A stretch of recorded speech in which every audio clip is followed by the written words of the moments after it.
પણ હજી આવ્યો નહીં. ક્યાં ગયો હશે? અરે દેવી,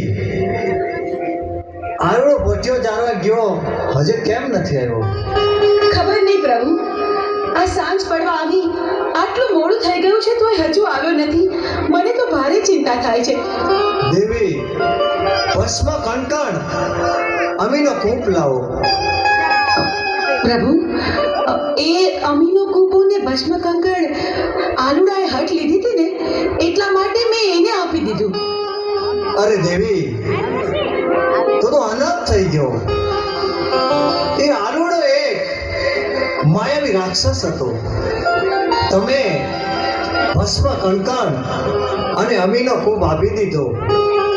ભસ્મ કણકણ માથે ચડાવ્યું, અમીનો કૂપ પી અને અમરિયા નામનો દૈત બની ગયો છે. દેવી,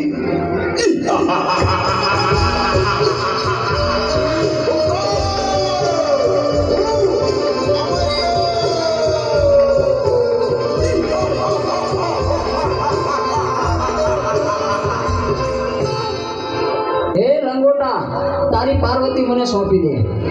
અરે રાક્ષસ, તો હું જેમ નાચું એમ મારી સાથે નાચ. શરત મને મંજૂર છે.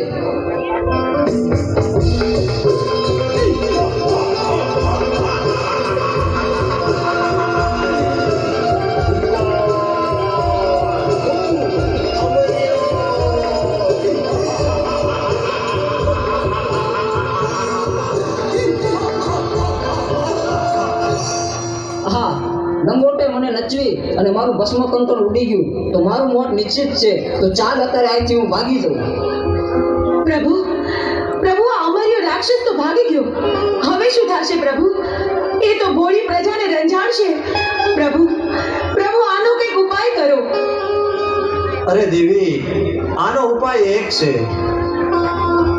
100 મહિનાની નીંદરું લઈને ચોટીલાના પર્વતમાં ચામુંડા સુતા છે. તો ચારણ જોગીને બોલાવું, એને જગાડે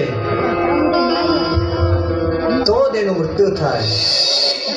અરે પ્રભુ, મારું શું કામ છે આજ મને આમ કાં બોલાયો?